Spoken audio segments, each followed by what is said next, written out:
Donald Trump said that first he said that he would strike Iran as soon as Saturday. That was just this past weekend. Then later on, after Saturday, he said that the U.S. could strike Iran as soon as Monday or Tuesday. It is now Tuesday. So obviously that did not happen. And now it is being reported that top generals have spoken to Donald Trump and told him not to attack Iran, that this would be a grave mistake.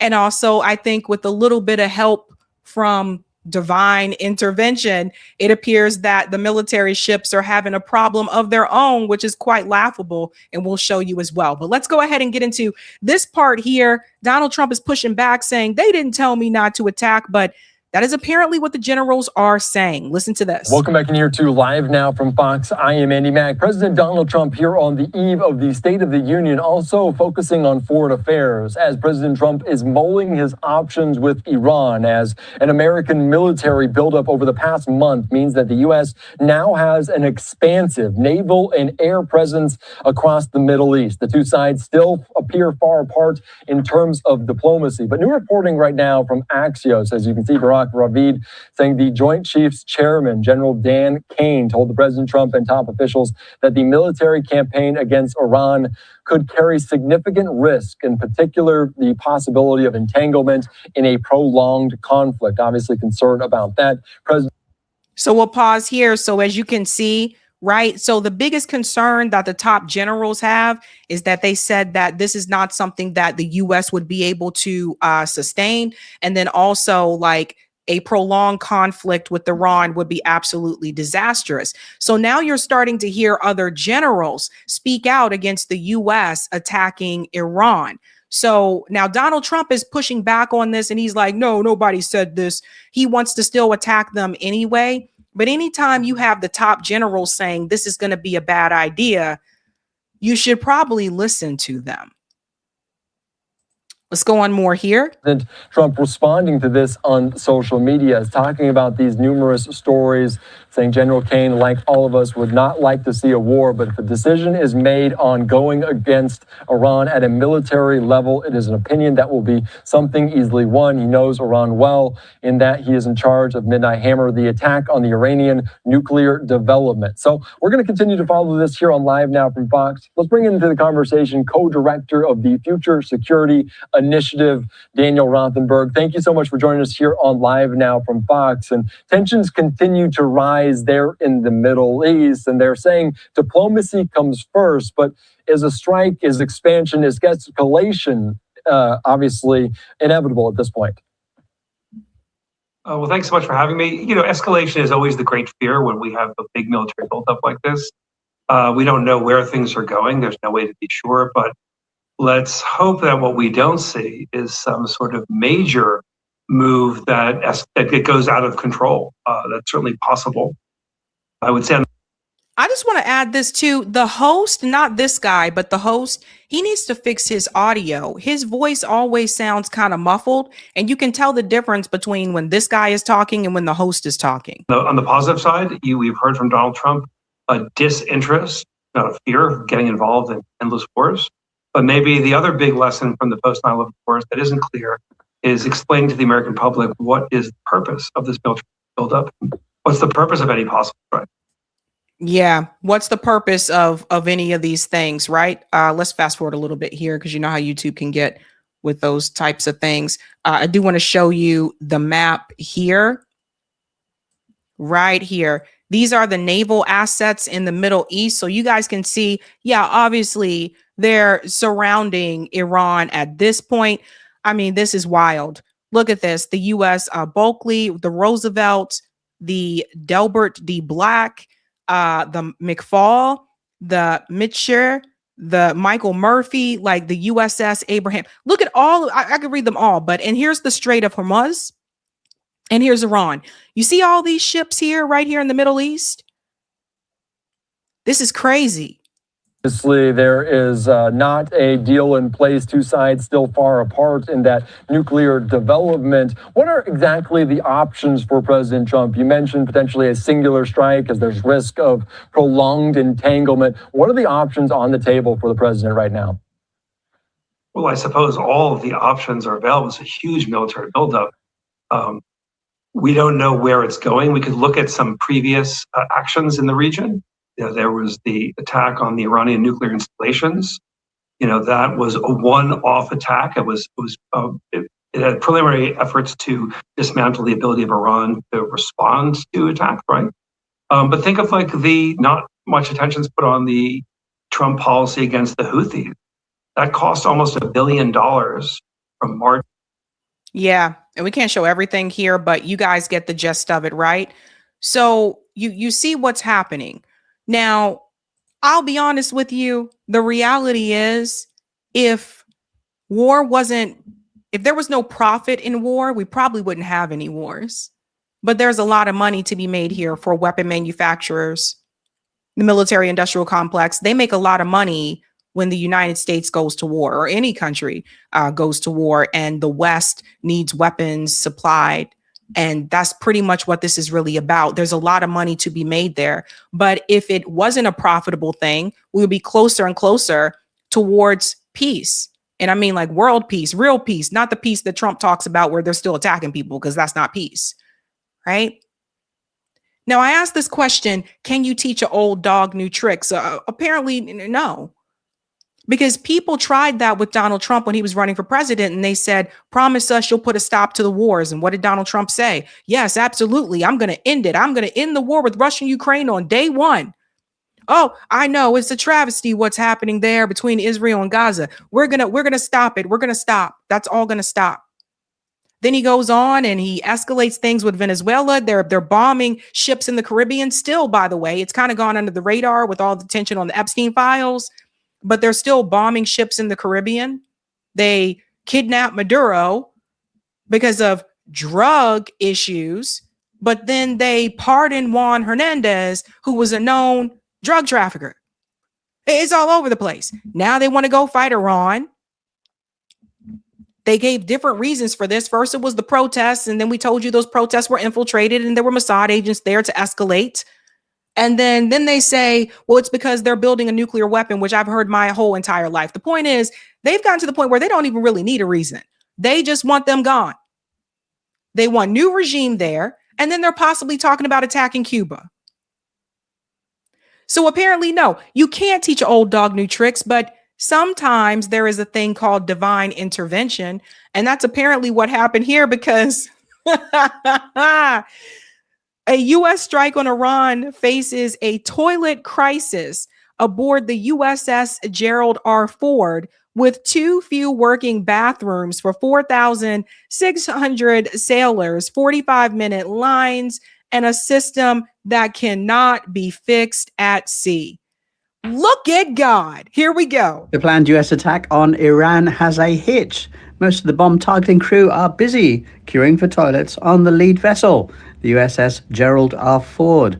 This is not a joke. A set of emails was obtained by NPR, a US public broadcasting group, revealing that toilet wars have broken out on board the most expensive ship the US Navy ever built.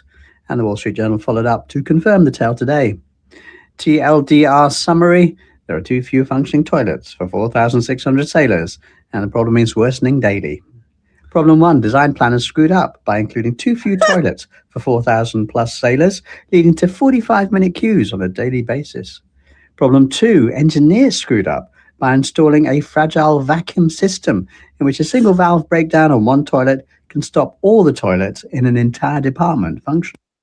Looks like they're in deep shit. Making the queues even longer. Problem 3, some of the temporary repair operations, such as using an acid flush to clear out calcium buildups, can only be done while the ship is docked. No prospect of that. But with so many toilets out of order, too much pressure is put on the ones still working, so the problem will just spread. And the issues have already been mounting for more than a year. A March 18th, 2025 email from the engineering department sent out to all chiefs on the ship said there were 205 toilet breakdowns in 4 days, the NPR reported.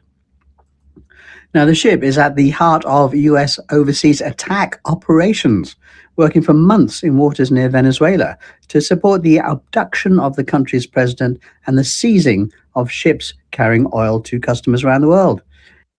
So do you see the problem? Like they're like, we have a sanitation problem. We have toilets that will not flush. We are seeing poop come out of the toilets. Pardon me, if you have a sensitive tummy, we're seeing feces come out of the toilet back onto the ship because we just can't get these things to flush. So they're having plumbing issues on the ship. And it's kind of hard to continue this type of a mission when you just got, I don't know, shit all around you on the floor. They're literally knee deep in shit. And the ship is now heading the planned regime change operation in Iran. Israel wants a pro-Netanyahu leader installed, as the US has done in many other countries.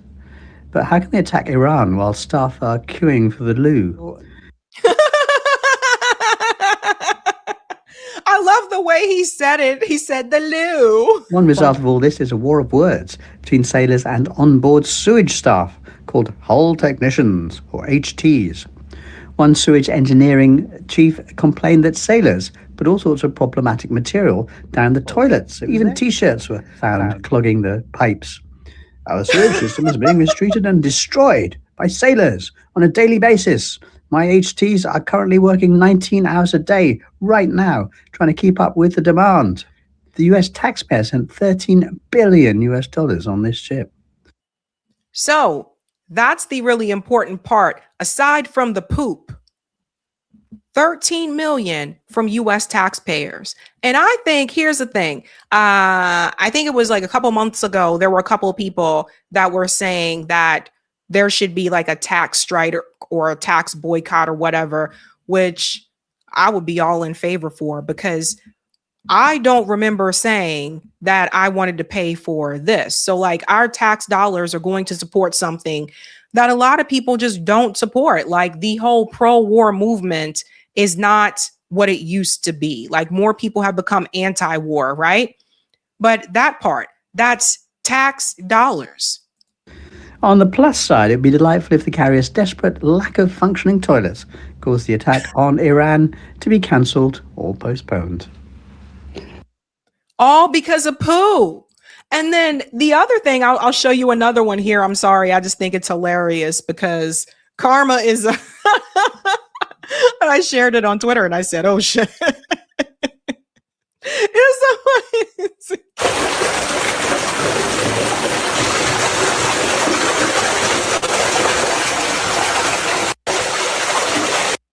That is karma, ladies and gentlemen. We don't usually do it this early, but we're going to have to drop the beat. We're dropping the beats.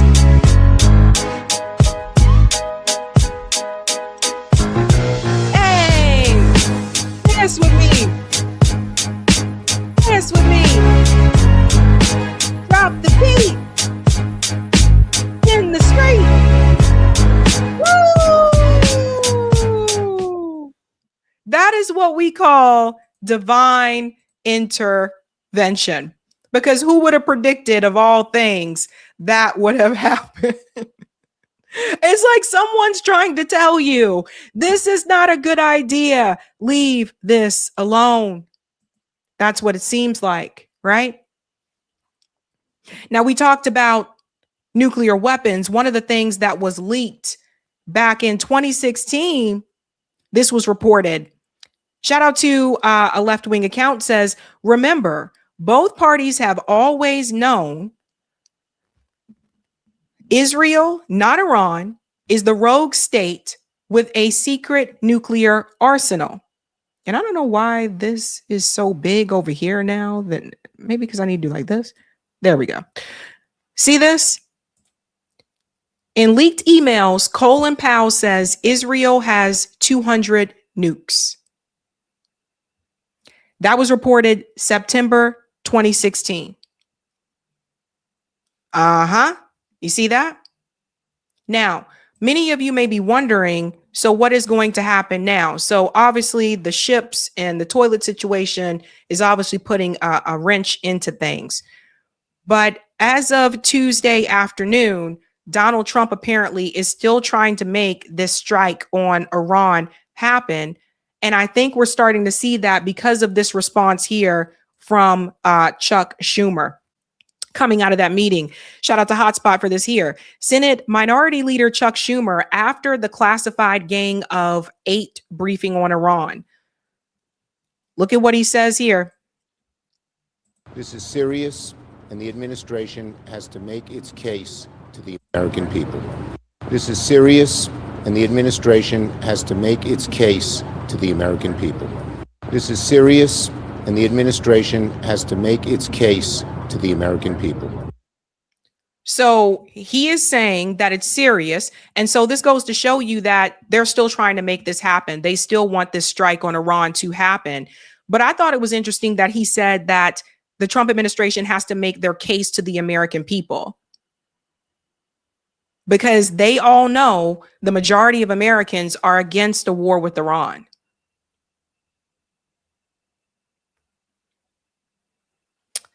So we will have to stay tuned, because I think he still wants to make a strike happen. This is absolutely insane.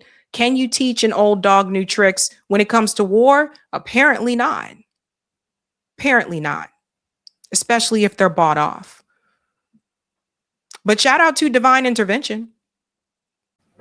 Hey guys, this was a Sabby clip. If you like what you saw, hit that like button and subscribe.